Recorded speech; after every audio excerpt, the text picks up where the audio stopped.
So, we just watched Manon of the Spring. Sequel to Jean de Florette. That was... Pretty wild movie. As Marty McFly would say, that's heavy, doc. I mean, that was not how I expected that to go. It started out just about as... It started out pretty much exactly as I thought. Right. It had been, like 10 years. Manon had grown up. And I didn't think she would, like, have lived there her whole life, though. Well, For some reason, I thought she was going to be, like, coming back from... I don't know. No, I thought that's somewhere else. I thought that's what it was gonna be.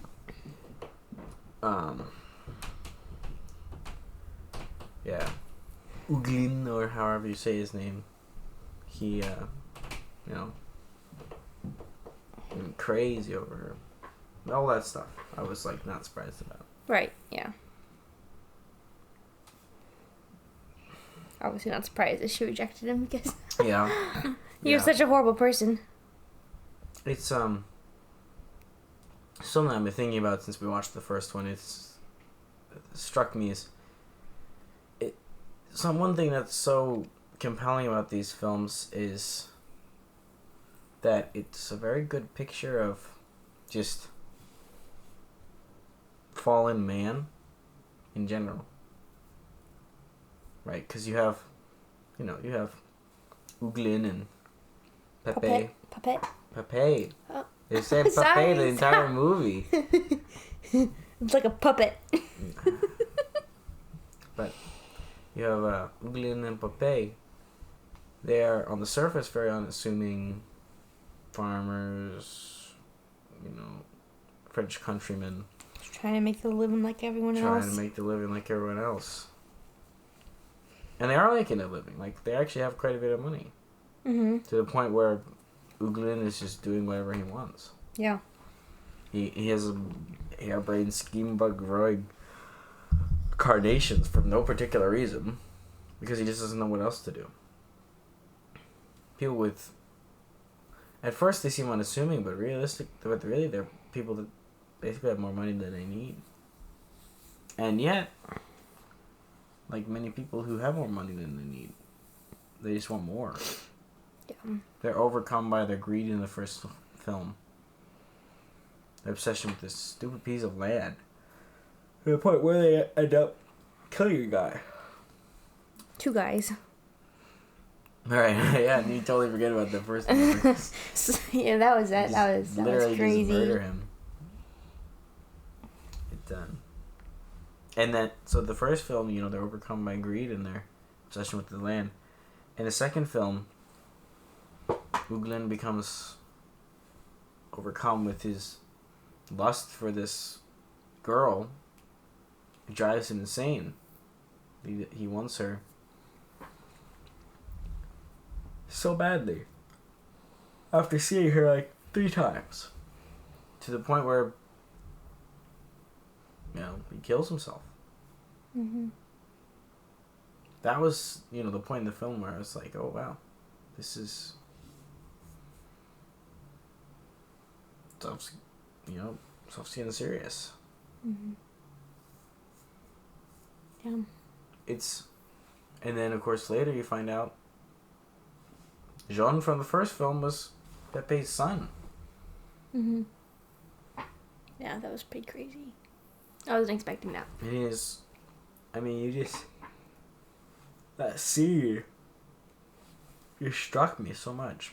You just, the old lady tells him that, and then she leaves, she says, I'll pray for you. And then you just sit there. The camera sits on Pepe, and we would just see his reaction as he just breaks down internally, realizing what he's done. Mm. But it's kind of sad when you think about it, that it takes all the way to that point for him to feel real guilt for what he's done. Yeah. And then would he have realized if he hadn't? Oh, I was gonna do that. If he hadn't learned that Jean Jean. Jean. Jean is the... Jean is the girl's version. Was his son. Like, how would he have died, you know? Well, think about this. Something I was thinking about while he, you know, we hear what he wrote in that letter to Manon. You know, it's his confession to her. But you listen to his words, he's still not really confessing. Mm-hmm. It's like, go to the lady and... He's still not saying, I killed your father because I wanted the land. Because of my greed. He's saying, oh, I didn't know he was my son. You know, I would have done things differently. Yeah. And because the letter got lost in Africa, you know, as he's still shifting the blame, he only feels guilt because it's his son. Yeah. Yeah. He still can't admit what he's done. Even as he goes to his deathbed, literally, he can't fully admit what he's done. And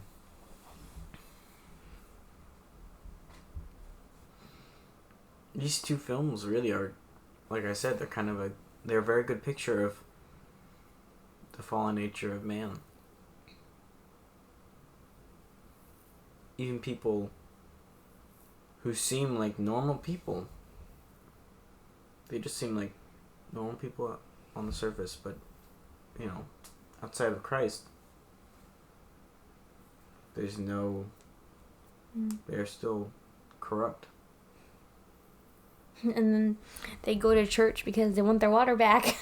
Yeah, that whole sermon, I think, is a very good picture of what is going on in the films in general.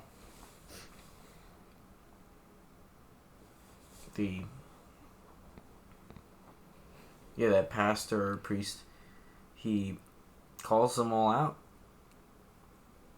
He like literally directly calls them out.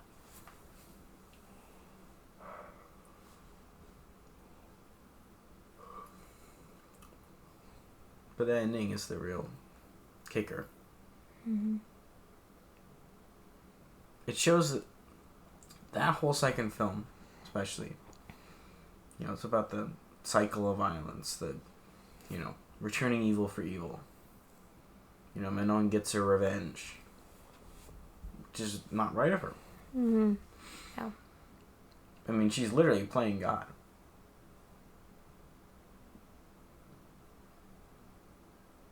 But then you find out that the cycle of violence goes deeper than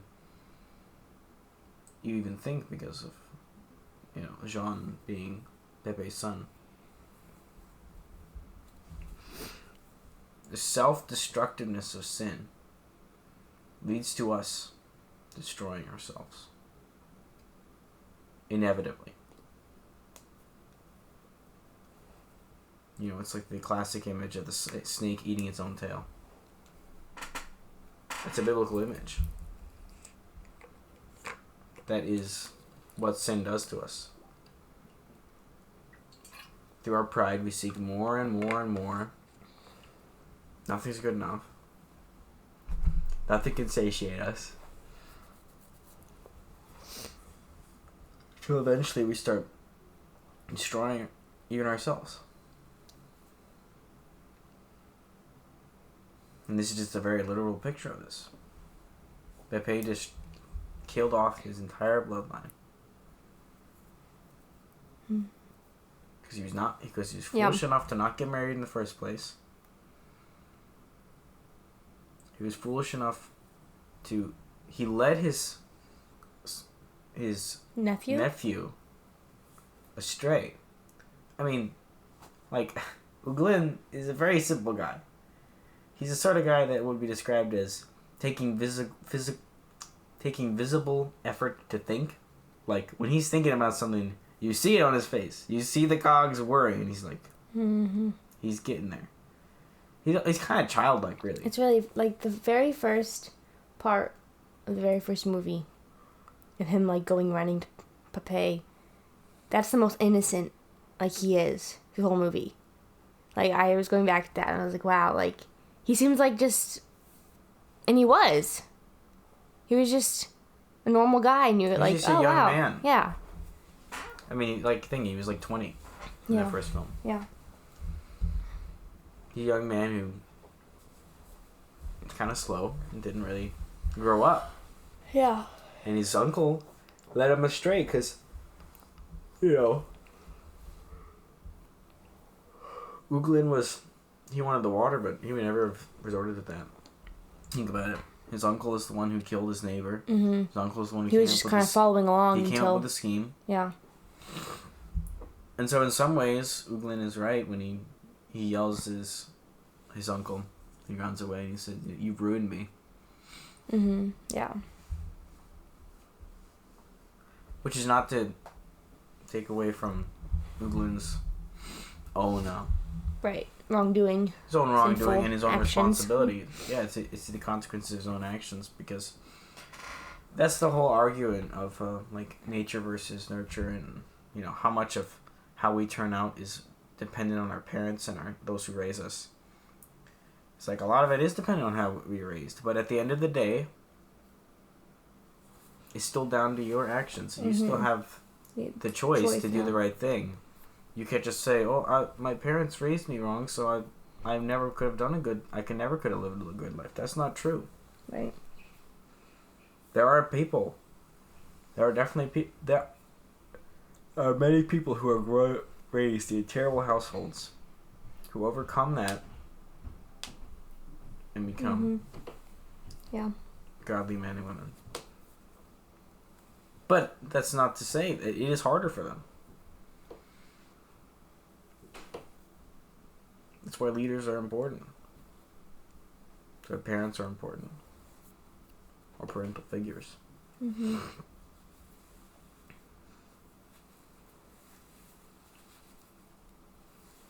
Yeah.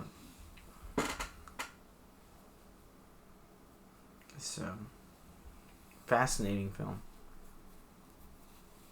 More so than the first, and the first was really good. Oh, yeah. Yeah. Yeah, I think it, I know this is still on, but, like, what would you rate it, though? Because, I don't know, I think I did a 9. I think I'd keep it at that. I think you said an 8 or 7. Or, I don't know, I can't remember. The first one is a 9 now. And the second one is probably a 10. Wow. Wow. It's striking. Yeah. Yeah, it was quite the story. I've never, like I said before, I've never watched a movie like that before. Because you watch so many movies, like, oh, yeah, there's similarities. Oh, yeah, these movies are like... But this one, I've never watched a movie like that before.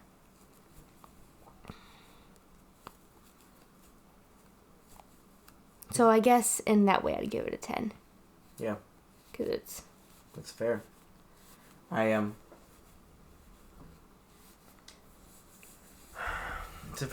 think it's a striking picture of faith. Or maybe not faith. It's a striking picture of the nature of man. And the nature of a sinful world. It's really... And another thing that struck me, the second film, is even more so I appreciate the name of the first film now. Jean de Florette. Because, Florette, she never appears in the films. We never see her. We never even see her, hear her voice. Yeah. But she's this looming presence over both films. She's almost like myth level status in the town. You say her name, everyone looks up because everybody knew her. Mm. Pepe was in love with her. And her influence is felt over basically every character in both films. Mm-hmm. There's a good argument that she's the most important character in all the films, and she never appears. Yeah. Which is very impressive to do that. Yeah. If you ask me.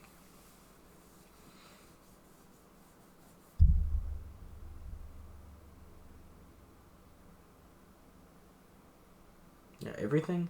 It's one of those films where everything holds up its end. Like, everything. Nothing lets down the chain. All the performances are good. Every shot is good. The score is good. Sound is good. It's one of those films where it's like, is it technically perfect? No, I guess not.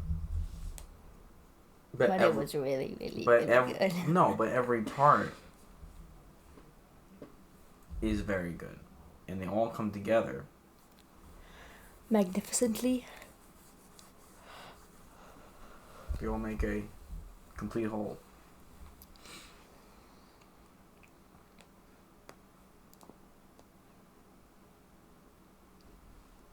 So far, all the French films I've seen have been very, very good. But I've only seen like a few, so it's probably skewed my view of them in the wrong direction. But that's okay. I'd rather only see good films. Well, okay. You can't only see good films because you don't... In some ways, you don't truly know what a really, really good film is until you've seen some bad ones. Thankfully, True. I've seen plenty of bad ones as well. I haven't seen any bad French films yet, but I'm sure I'll get some eventually.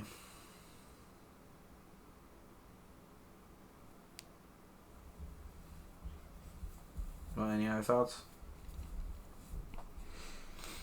I don't know, I'm really tired, so...